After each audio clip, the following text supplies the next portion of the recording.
Friends, good morning. कैसे हैं आप सब लोग? उम्मीद करती हूँ अच्छे होंगे। दोस्तों, लास्ट वीडियो में हमने बात की थी रेगुलेटिंग एक्ट ऑफ 1773 के बारे में। आज हम बात करेंगे पिट्स इंडिया एक्ट ऑफ 1784 के बारे में। क्यों, आखिर क्यों लाया गया इस एक्ट को? दोस्तों, आप ये बात तो मानते ही होंगे कि किसी भी चीज को पहली बारी में परफेक्ट तरीके से नहीं किया जा सकता। उसमें कुछ ना कुछ कमियां रह ही जाती हैं। यही रीजन था पिट्स इंडिया एक्ट के आने के पीछे। जो रेगुलेटिंग एक्ट था 1773 का, जिसे ब्रिटिश गवर्नमेंट ने लागू किया था कंपनी को रेगुलेट करने के लिए, उसमें कुछ कमियां रह गई थी। रेगुलेटिंग एक्ट की कमियों को ठीक करने के लिए, उसको इम्प्रूव करने के लिए, या उसमें रही कमियों को रिजॉल्व करने के लिए पिट्स इंडिया एक्ट ऑफ 1784 को लाया गया।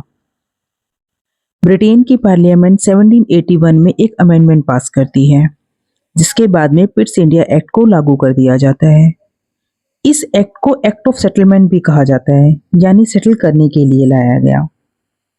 अब क्या फीचर्स थे इसमें? इस एक्ट के आने के बाद क्या क्या चेंजेस हुए? सबसे पहले तो ये कि इन्होंने डिफरेंस क्रिएट कर दिया, दो अलग अलग कैटेगरीज बना दी। एक जो पहले से कोर्ट ऑफ डायरेक्टर्स की पोस्ट थी, और इसके अलावा एक नई पोस्ट तैयार की गई बोर्ड ऑफ डायरेक्टर्स की।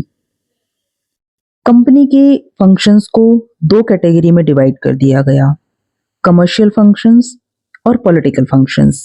यानी जिनसे कमाई हो रही थी वो कमर्शियल फंक्शंस, और जो राजनीतिक फंक्शंस थे, पॉलिटिकल अफेयर्स थे, वो अलग। जो कोर्ट ऑफ डायरेक्टर्स की पोस्ट थी वो कंपनी के सारे कमर्शियल फंक्शंस को देखेगी, उनको मैनेज करने के लिए बोल दिया कंपनी के सारे कमर्शियल फंक्शंस। और इसके अलावा एक जो नई पोस्ट बनाई गई बोर्ड ऑफ कंट्रोल की, उसको बोला गया कि वो कंपनी के सारे पॉलिटिकल फंक्शंस को देखेगी। अब सारे के सारे कंपनी के political functions board of control के अंदर आ गए, यानी कि अब दो पोस्ट हो चुकी थी। और इस तरीके से एक ड्यूअल गवर्नमेंट सेटअप हो गई थी। इसे डबल गवर्नमेंट कहा जा रहा था। Board of control and court of directors, commercial functions and political functions, दोनों अलग अलग।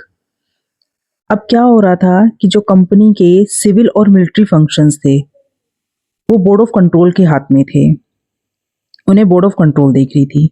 इसके अलावा जितनी भी कंपनी की टेरिटरी थी उन्हें पहली बार ब्रिटिश पोजीशन कहा गया, यानी रूल तो कंपनी कर रही थी, पर उसके अंदर आने वाली हर चीज, एरिया, संपत्ति, वो सारी की सारी ब्रिटिश की संपत्ति हो चुकी थी, ब्रिटिश पोजीशन हो चुका था। ब्रिटिश गवर्नमेंट का सुप्रीम कंट्रोल हो चुका था कंपनी के सारे अफेयर्स पर, उनकी एडमिनिस्ट्रेशंस पर, उनकी प्रशासन पर। तो दोस्तों, यह था पिट्स इंडिया एक्ट। अच्छा, मैं आपको एक चीज और बता दूं कि जो पिट्स इंडिया एक्ट है, आपने सोचा कि इसका नाम पिट्स क्यों रखा गया?